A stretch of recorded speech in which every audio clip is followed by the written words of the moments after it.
Well, hello there, all you absolutely magnificent people, and welcome back to another episode of An Ecologist Plays, where we talk about nature while playing games. My name is Will, I'm an ecologist by training, and this is Enshrouded, where we are running around in the land of Embervale once again.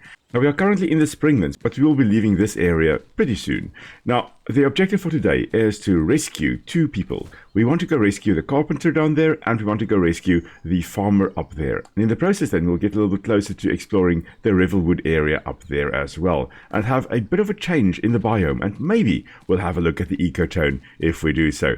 So for now, let's head on over to where we had our first camp, and from here we'll head a bit to the east. Now, before we do though, there is a wolfie over there. Let's just get on top of our building here, just for shelter, just for safety, Let's have a look here. I've got 10 skill points to actually spend, and you know what? I'm going to get updraft. So let's grab dexterity there, let's grab airborne, and then we'll grab updraft as well, which will allow us to actually get a little bit of a boost while we are flying.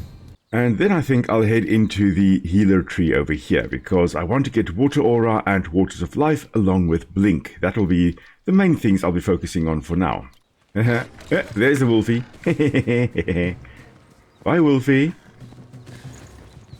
Good luck catching me. You run, run, run as fast as you can. You can't catch me. I'm the runaway man. Alright, here, let's jump down. And if the wolfie follows us, that's just, his own stupidity. So let's head on over to this side. Now, there are a few things I want to quickly do. There is a bit of a settlement here to the left, a saline quarry. And from here we're going to head on over to perhaps get the fossil, and then also to go and rescue the carpenter. Now, what I really love about this game is that the entire world really feels lived in. You follow a road, you go somewhere. You find something. You find bandits throwing bombs at you. Or other things, just happens to have been a bomb coming our way there. But again, there's even a bit of a scavenger outpost over here. It's the little things like that I just absolutely love.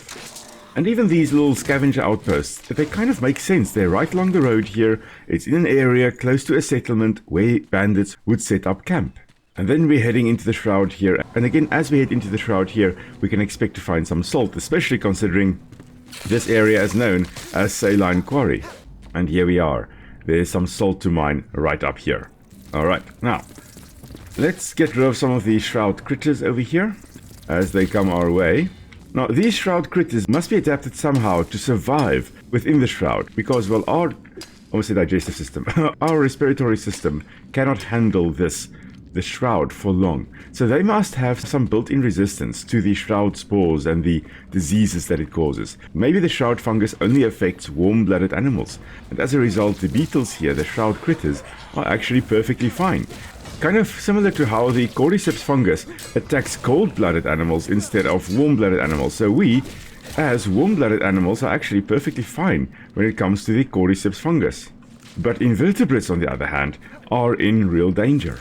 And the cordyceps fungus, of course, being that zombie fungus, that ant zombie fungus. We're just following a bit of a road here, seeing where it leads. It almost seems to just be leading to that area. I was hoping it would actually lead to something else that I remember previously finding in this general area. Nevertheless, we can grab a bit of a fresh breath here. Maybe a little bit more to this side. Yeah, found a silver chest at least. This one just kind of being on a scaffold in this little house here.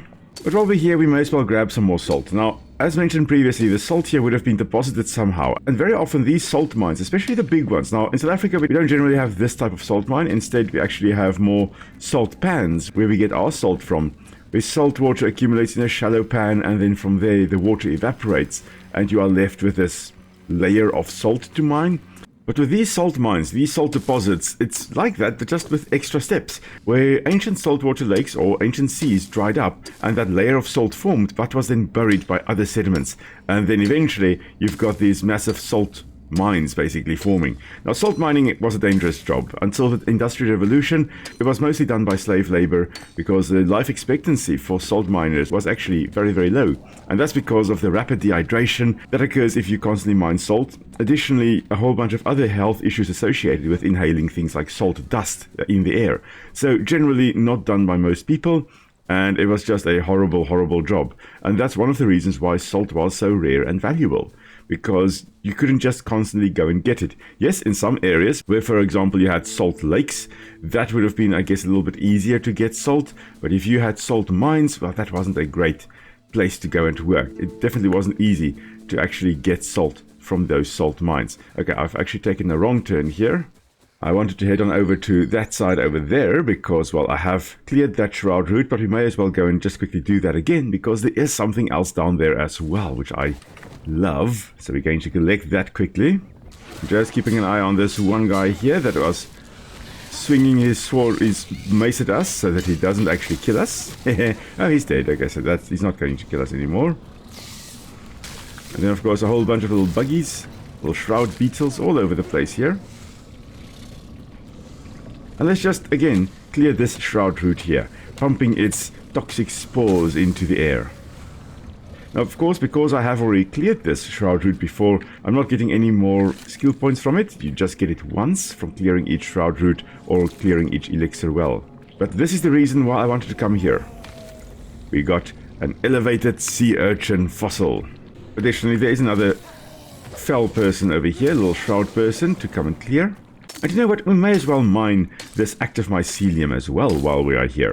Really interesting that even in the daytime, the mycelium here is glowing bright blue. So it's just constantly doing this. It doesn't have an internal clock to tell it is nighttime or daytime. It's not responding to the amount of light or photons hitting it.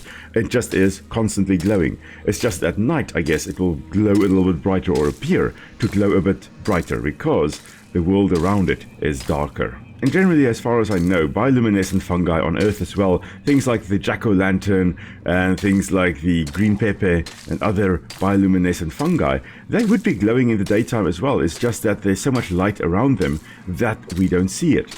But at night when it is dark around those fungi, well, then we can actually see the glow because there's no other light to make it less visible or more difficult to actually see.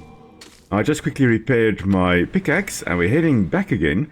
But we're actually taking a slightly different route because, well, I do believe there is a tower up there that we can visit. There's a bridge here, and then I think there is a tower, if I'm not mistaken. And then at that tower, there's another fossil that I want to go and grab. I kind of stumbled upon it while I was exploring off-screen. Oh, saline springs. So a whole bunch of salt also accumulating here. A whole bunch of shroud people as well.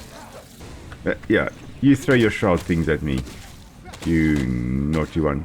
You just gotta love the landscape and the beauty of it. I mean, look at that sunset. That's just absolutely gorgeous.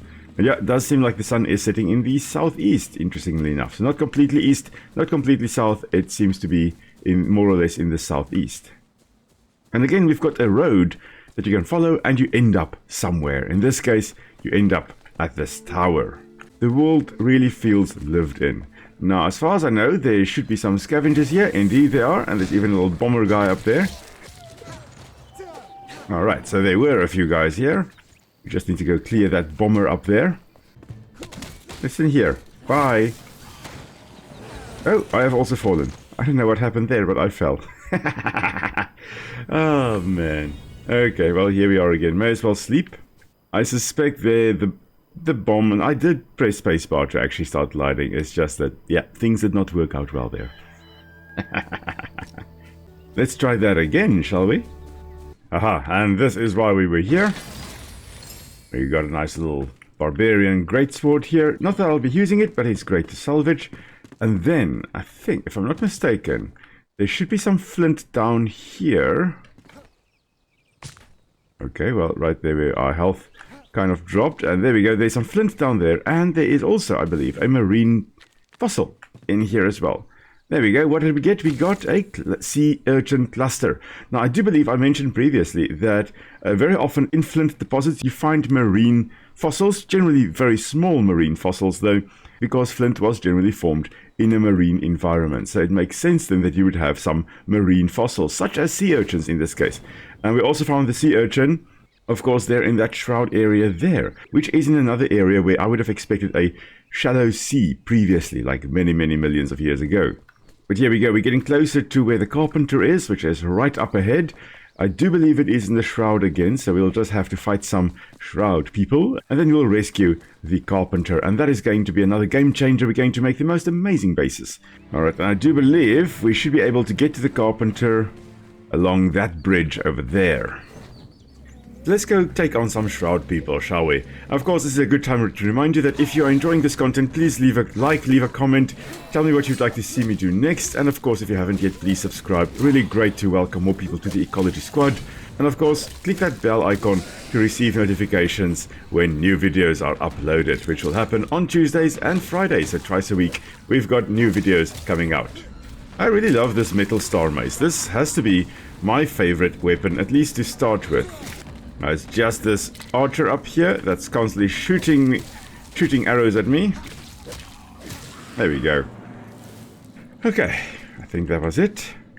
I'll be honest though, this is not my favorite vault. I have died so many times in here. First of all, we've got a whole bunch of these critters.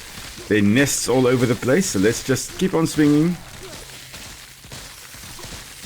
Yeah, there we go. Drink a potion. No. No, too late.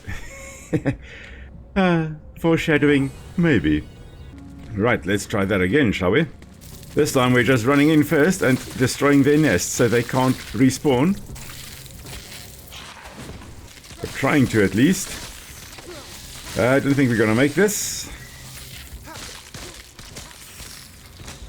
Because Silly Will has run out of healing potions. And, ooh, that's close. This is close. And there we go. Fallen. Alrighty, I think I'll be a little bit better prepared now. I have got a flame altar here. I've got the workbench I just used to quickly repair my weapons. And I now have 16 bandages to actually heal up after major battles. So hopefully that'll help. Let's just clear this spawn point. And there we go. Right as that guy spawns. And there's the eye monster as well. Alright, of course. So this is gonna go great. Let's just go get that archer first. Because he has been messing me up a bit. And then, eye monster. There's the floating eye monster. Really reminds me of a discount beholder. If you've played D&D, you know the beholder. Yeah, well, this is kind of the discount version, the wish version of the beholder. And look at all these critter parts we can pick up. Everywhere. We're also collecting archaic essences, especially from that little beholder creature. And the archaic essences we will use later when we're actually upgrading our weapons or putting gems on our weapons. That's when we'll use that. And we can collect some more over here. So it seems that the archaic essences grow as these little fungus clusters as well, like that little thing we harvested. We can also mine some from the ground here. There we go, we can indeed. Yeah, I think that was almost it. Alright, I think that now it was it. And it seems as though the little beholder creature actually feeds on that archaic essence fungus. And I think they are very defensive of their feeding grounds in essence. And that is then why they attack us when we are running around here. Hello. I did not realize there was another spawn point and I ran straight into that sword. That was my own fault. Alright, now that spawn point is also gone. Let's just bandage ourselves up before heading on. And as far as I know, this is now where we get to fight the Banshees. Yeah, indeed. And for me at least, the easiest way to fight them is just to roll under their attacks. Unfortunately, we've got them coming from different sides and... ooh, there we go, okay. We just shouldn't be hit by it. There we go, roll under the attacks and then you should be fine. And there we go, we cleared the two Banshees. Well, that went better than the previous room. Let's just let that fungus explode. I do love the fact that these shroud fungi, very reminiscent of puffballs, which are a group of fungi that also kind of explode if you touch them. I have many a times when I was doing data collection for my PhD, I would play puffball baseball, where you basically just take one of those puffballs and you just whack it with a stick. And in the process then, you basically disperse millions and millions and millions of spores of those puffballs. Aha, this is the point where the explosives are useful. Sure, I could mine through here, but I don't want to. Aha, yes. And, oh yes, another Banshee. Stand no chance. Alright, let's grab the carpenter, old Cade Hawthorne, and then we can head on home. Or actually, let's head on over in the farmer's direction, shall we? I think that's the farmer's vault right up there. So the Springland's really a very nice woodland environment. As we then head a little bit further to the north, we'll get to the Revelwood, which is more of a forest environment, a typical kind of deciduous forest. So the difference being that the woodland here is kind of more open. It's not as close canopy as you have with a proper forest. And of course, as a result, you'll expect different plants and animals in each of these two areas. With the Springlands generally having the hop hares, which are, well, basically massive bunnies adapted to life in more open environments where they can spot danger from afar, and then of course wolves as well. Ooh, I do believe we've got a water body over here as well. Yes, indeed, there is a bit of a lake here as well. Let's just mark that on the map here. And you know what, since we are here, we may as well drink some water and then just fill up our water bottle here from this fresh mountain lake. Stunning. It seems as though each of the vaults generally have a little lake close to them, almost as if by design, that they created the vaults in an area where there is also water, so that when the survivors awake, they are thirsty, at least they can go get some fresh water. And also, of course, a lot of settlements generally are established right there. Oh, there we go, level 7, right by water, because you do need water to survive. Just this little vault here of the farmer is a puzzle one, where we need to push 3 buttons that then opens up the door so that we can get to the farmer on the inside there. Alright, so let's just hop on over, avoid the shockies, open up a secret door, salvage the useless wand inside, avoid some more shockies, push a button, jump some more, climb some more, swing like Tarzan, push another button, climb a bit more, avoid the spikies, push a 3rd button, and fly on down. And ho ho ho, now, oh, this is gonna be marvelous. So the farmer will help us really craft a lot of nice things and really beautify our home. Because, well, without her we couldn't grow crops, but now we can.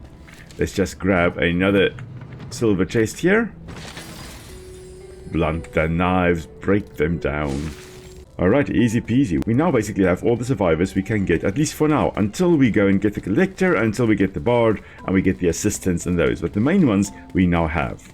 But this does beg the question, where will we put them? Because currently our alchemist is chilling over here. There's Balthazar.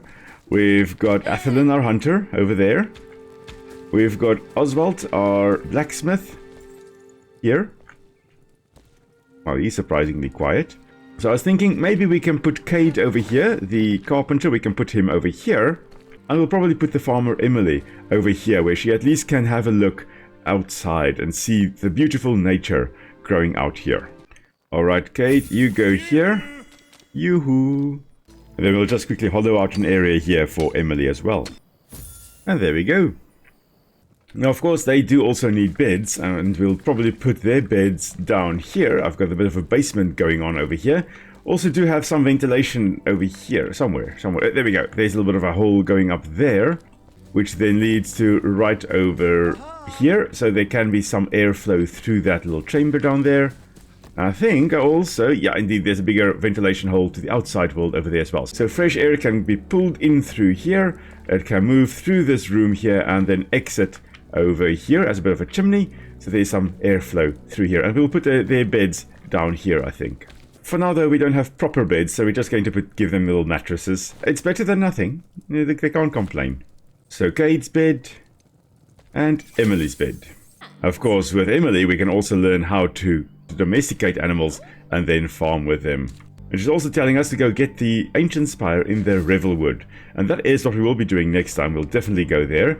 For now though, as you can see here, we can make popcorn for now. We can have a little seed bed and actually craft our little seedlings over there as well. We'll probably only start doing that once we have a bigger base, a more permanent base. And I'm leaning towards doing that in the Revelwood. I was thinking the Nomad Highlands, but that's still going to be a while. So let's do that in the Revelwood, shall we? It seems Oswald also lost a chest with equipment, and yeah, Cade borrowed it and lost it. So yeah, we've got to go and get that, of course, as well. And Athelin also wants us to collect her hand spindle. And she also wants us to collect some fireflies. Now, fireflies we do actually have. There we go. And she wants us to go catch some fish. Now, I have already done that, so we're not going to do that on screen again now. But let's sleep, and then we'll head on over to the Revelwood area, or try to get to the Revelwood area at least. And there's our target. To the north, the Revelwood Ancient Spire. So let's glide on down, and then we'll run around there to that side. It is a new day. We are ready for a whole bunch of new adventures. Let's head on out, shall we? Now, we are just passing through the ruins of a little town here called Ferndale. Just doing some pest control with the massive rats that are here. Now, interesting the big rats that we've got in the game. Now, of course, big rats are a staple of a whole bunch of games. The first time I ever fought a giant rat in the game was in Oblivion, which I played when I was a much younger person.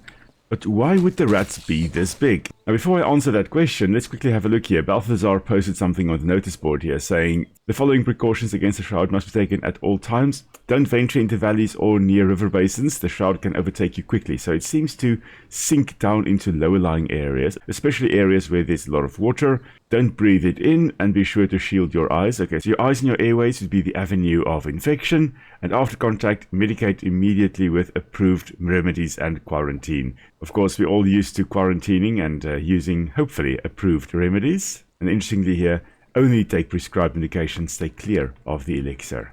Okay, so of course the question there, how did the rats get so big, or why did the rats get so big? It is usually when we see big rats like that. In the fossil record, it's usually where there's isolation, so where they don't have any predators, then they become big. So lagomorphs, rabbits and hares, and rodents tend to get bigger in the absence of predators. And that's because they generally are small to avoid predation, because being small allows you to actually hide in areas where the predators can't get to you. If you are big, well, then you can't hide as easily. You stand out a bit more. It's easier for the predators to find you. So very often on island ecosystems, you would find these bigger rodents living there. Having said that, tomatoes, we may as well grab those. Having said that, we in South Africa have the cane rat, which is a massive species of rat, and it is not found on an island. In fact, it is found on the mainland. In some cases, they just tend to get big because there's enough food and they can get to that size for no real other reason. So yeah, maybe the rats in the game here are just this size because there is enough food and there's no reason for them to really be small. Yes, we've got wolves in the game here, so there are some predators, but they can most likely take care of those predators, no problem. I think I may have taken the wrong turn. I don't want to go into the shroud. Let's follow a different road. There we go. This is the one I want. We're just coming through the farmer's vault again. So I want to actually head up there and then fly down, fly a bit more to the north. But this time we ignore the buttons. And here we go. And immediately to the north of the vault here, we've got a different vegetation. Very, very different. Big trees. Bigger trees than we had in the Springlands, I believe. And we have a different understory as well. And I do believe the soil itself is different. In fact, this should be Revelwood. There we go. This is Revelwood dirt. So we are now officially in the Revelwood. And because we have a different understory, we also have different plants growing here, like indigo plant over here. And more importantly, we now have flax growing around here as well. So we are going to pick these up as we run around because, well, we are going to need them. We're going to keep an eye out for stinging nettle as well and any other plants that we can find. Ooh, there we go, like strawberries over here. Oh, lovely. This is going to be so nice to grow as well and to, of course, eat. Strawberries, one of my favorite little fruits to grow in the garden. Always so much nicer if you grow it yourself than if you buy it in the shops, because very often the ones in the shop, they are harvested when they are still a little bit greener. They're not 100% ripe yet. It's just not as tasty. There aren't as many sugars in the fruit there compared to if you were to grow it yourself and harvest it when it is absolutely perfect in terms of ripeness. Now, we're not going to harvest all the strawberries here. We are going to leave some. This is the ecological way. We're going to leave, let's say, 4 of the strawberry plants. I'm actually going to harvest this one here. So that'll leave 4 strawberry plants over here to still carry on growing. Now, we do have these big trees here, and I do want to just, unfortunately, chop down one of these big ones, because that should give us hardwood, I think. There we go, indeed. We have gotten hardwood. Now, when you're looking at wood here, there's hardwood and then there's heartwood. Heartwood is just the central part of a tree. Hardwood refers to the type of tree that we've got here. Now, we've got softwood and we've got hardwood. Softwood would be things like your pine trees, your spruce trees, your gymnosperms, your coniferous trees, whereas hardwood would be these other trees, which are not conifers. That's basically just the difference there between hardwood and softwood. Oh, there is a lovely plant over there. Now that plant, depending on who you talk to, is either called the spitting plant or the vicious vine. So it means it is a vining plant. In other words, it will creep over other plants, maybe grow into the canopy of these trees, get more sunlight that way. And then these would be the flowers. Now it's interesting that it's trying to keep us away. I suspect that is to try and keep us away from the vine. It is most likely a little bit more vulnerable to attack, but we are going to nonetheless come in here. Oh, there we go. We have now been... Oh dear, there are so many of them here. Yeah, we are in danger. Let's run away. Let's run away. Run away. Run away, run away, run away. We've been poisoned. That's the thing. Okay. Okay, that is done. That was bad. Right, so if up close and personal doesn't work, let's try from a distance. So there those plants are. Now, range can work. And since they can't get to us, this is perfect. We just outrange them. And this brings up another point. I have been planning to spec into the wizard tree again, as I usually do. I am usually a bit of a wizard, but I'm really leaning into doing something I've never done before in this game, and that is to actually spec into the ranger tree, so into ranged attacks, into the bows, those types of things. So I most likely will, when I have more skill points. I'll first get up to Waters of Life and get Blink, and then from there I will head on over and actually spec into ranged combat. Ooh, forest beet. There we go, lovely. And some kind of massive sinkhole, it seems. This is interesting. Let me just mark the sinkhole here, so that I can come and have a look at it later. Of course, it's raining again. Now, you do need a lot of rain to support so many trees, so this makes sense. So it makes sense that it is raining so often here, both in the Springland and in Revelwood.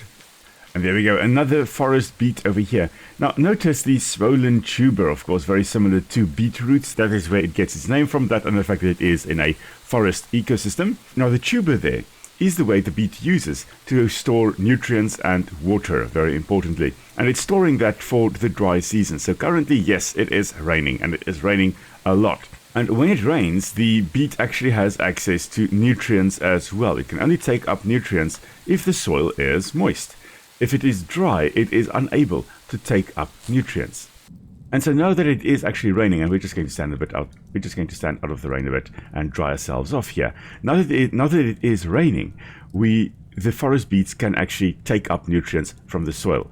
And then when the soil dries out, well, then they will no longer be able to take up nutrients and water from the soil because, well, the soil is dry. But then they can use any nutrients and any water they have stored away in their tubers for later use, then they can use it. So it's a great survival strategy if you are in an area that has these strong seasonal influences. Now we're just going to mine 2 new compounds here. We're going to mine some clay here, which we do need a lot of. We're also going to mine amber, which is right over here. The amber here, of course, famous, especially due to things like Jurassic Park, where you have got these fossilized mosquitoes trapped in amber. Well, the odds of getting DNA from amber, yeah, basically nothing, basically 0, or usable DNA, getting that from amber, basically 0. But the fact that we have got amber here means that at some point in the past there were trees here as well, and the amber is just the fossilized tree sap. So there was a wound on one of the trees, the wound oozed sap or resin, and the resin was there to actually seal the wound and to prevent microbial infection or some kind of infection spreading to the tree or gaining access to the tree, and then it fossilized, it turned to stone. And that leaves us with amber, and there's quite a bit of amber over here. Now this, I think, is a good spot to end today's episode, so thank you very much everyone for joining me on our little adventure to the Revelwood. Hope you enjoyed it. Next time I will actually chat about the ecotone between the Springlands and the Revelwood and what on earth an ecotone actually is. And we'll head on a little bit more into the Revelwood, talk about the ecology of some of the things we find here. So if you have any suggestions of things I should try to do while I am here, please do let me know in the comments. And of course, if you enjoyed the video, please give it a nice thumbs up and share with your friends and family. And until next time, everybody, stay safe. I'll see you all soon. Cheers!